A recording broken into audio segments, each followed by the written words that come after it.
यादगार हवाई सफर। एक अति सुंदर महिला ने विमान में प्रवेश किया और अपनी सीट की तलाश में नजरें घुमाईं। उसने देखा कि उसकी सीट एक ऐसे व्यक्ति के बगल में है जिसके दोनों हाथ ही नहीं हैं।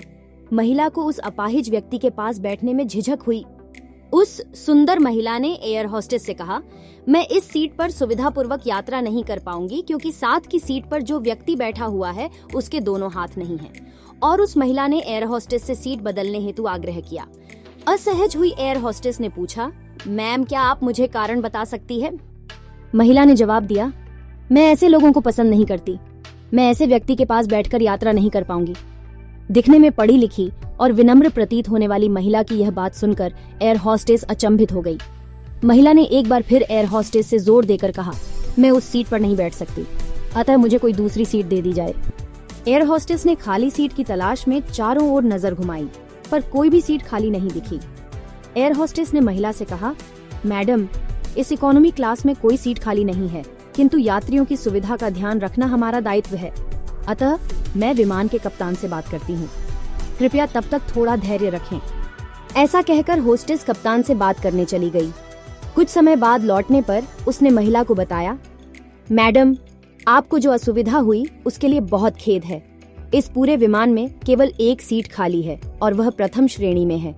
मैंने हमारी टीम से बात की और हमने एक असाधारण निर्णय लिया है। एक यात्री को इकोनॉमी क्लास से प्रथम श्रेणी में भेजने का कार्य हमारी कंपनी के इतिहास में पहली बार हो रहा है। महिला अत्यंत प्रसन्न हो गई, किंतु इसके पहले कि वह अपनी प्रतिक्रिया व्यक्त करती और एक शब्द भी बोल पाती, एयर होस्टेस उस अपाहिज और दोनों हाथ विहीन व्यक्ति की ओर बढ़ गई और विनम्रता पूर्वक उनसे पूछा, सर, क्या आप प्रथम श्रेणी में जा सकेंगे?